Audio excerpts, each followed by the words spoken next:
This short lecture will uh, describe Major Assignment 4 to you, including the two parts of Major Assignment, the essay and the presentation. And we'll be talking about what are some of the things that you'll need to do to create these two pieces of Major Assignment 4 while you are preparing to finish the final unit in English 102. So Major Assignment 4 is a two-part assignment. Part 1 is a profile essay. It's about 4 pages in length with works cited in text and on a works cited page. Part 2 is a visual presentation with a voiceover. And this lecture will explain those two parts and what the requirements are for those two parts and how to do it. The topic for this assignment is for each individual to examine a professional or academic organization related to their intended career or major. Now, if you don't have a major or you're undecided, that's okay. I'm not going to call your grandma and fact check. I just explore something that you're interested in, maybe a potential major or career path, okay? There are professional organizations for just about every career path, and hopefully the information I'm going to give you in this lecture will help you find a professional organization related to your path. And we're going to look at some examples so that hopefully that will help you. So, for example, I don't know if you've noticed, but I'm an English teacher. And one of the professional organizations related to my profession is the National Council for Teachers of English. And it is a professional organization that is related to teaching English and of all different levels. And this is an example of their website. When you start to look at a professional organization's website, not an organ, that's weird, there are lots of different informations on there that can show you things related to your major or chosen career path. Professional and academic organizations offer a lot of benefits for their membership. That could be including professional development, that could be providing lesson plans for in the case of a teacher. It could be journal articles, it could be different summits and leadership, just all kinds of different things that you can become better connected, better engaged in your career field. And teachers aren't the only ones that have these organizations. As a matter of fact, we're going to take a look at a lot of different majors that have these organizations. One of the other things that organizations related to a profession can do is actually give you information about standards in your field, and also recommendations on popular issues or controversial issues related to your field.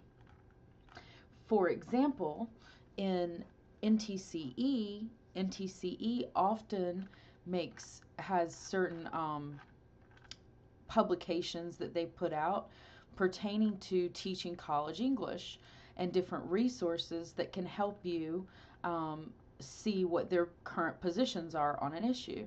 So here under resources, we can look at position statements, and we can learn about different positions that this professional organization made up of people in that field have recommended for a particular issue. So, for example, here are some of the position statements. Here's one on what are the standards for teaching writing. What are the things that you need to know? What does it mean for teaching? How do we use this information to become better teachers? That sort of thing. And so, yes, this is all kind of inside baseball, and if you're not interested in being an English teacher, it's probably a little boring to you. But if it's in a field that you are interested in and you're wanting to pursue, and it is relevant to that, that's probably going to make it something that's a little more interesting to you. There are also sometimes smaller professional organizations that are more local. For instance, there's an organization called the Two-Year College English Association of the Southeast, and you'll notice that their website is not as doesn't have as much information, and that's because it is a smaller contingent. Um, it is a smaller contingent of professionals that are just located in the Southeast, so we don't have quite as much as something big like NCTE does or National TICA. For this project, if you find a smaller regional professional organization, I would encourage you to go to a larger national organization for this project so that you have more information available on their website. Okay, so that's just kind of my suggestion. So those are some organizations related to teaching English in the two-year college, which is obviously something I'm passionate about. But what I'd like for you to take a few minutes to do is think about the professional and academic organizations that are out there related to your field. And you might not, this might be the first time that you're hearing that there are professional organizations related to your field. But that's okay, because your friend Google, he's here to help you.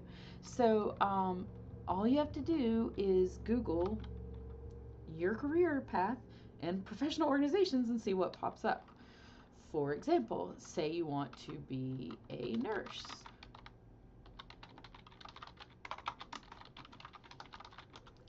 When I do this, a list of different professional organizations pop up. Here's a list from nurse.org, and then here's the American Nursing Association. So nursing has several different fields of nursing that you can go into and specialize in. So you could probably even find something more specific to what, say there's associations for like neonatal nurses, geriatrics, that sort of thing. You could find something more specific, but for our purposes, we're just going to look at the American Nursing Association because it's nice and broad. And again, they're going to have policies on different issues in the field. You know, something like violence in the workplace could be really something that the American Nursing Association needs to have a position on in order to have best practices, you know, for protecting the staff. Or, you know, how many nurses, what are the recommendations for how many nurses have to be on duty? That is very important that people follow those standards so that people get appropriate care. You know, or what are some of the types of ethical issues that nurses might face, and what are the recommendations of that professional organization? You know, and the same can be found for other ones. Here's, like, I just did a Google search of professional organizations for accountants. Here's what this came up with. It tells you all about career resources and their research that they're currently doing, and what are some different standards and things like that that you need to adhere to as an accountant. Joining these memberships as a student could be really beneficial to you as you are getting to know the field. You'll be connected with professionals in your field. You usually, with the membership dues, get some sort of you know, journal that's going to help you read about the current issues in the field. So joining these as a student, there's usually a discount when you're joining as a student, can help you later as you enter into the job market.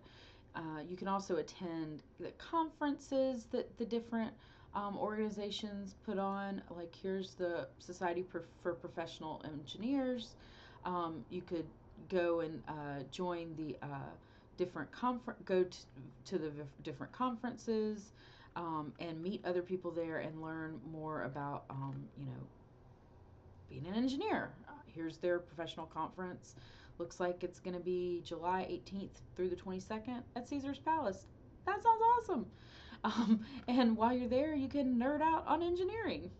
If you're wanting to be an engineer, what better place to go than to learn more about engineering than Vegas?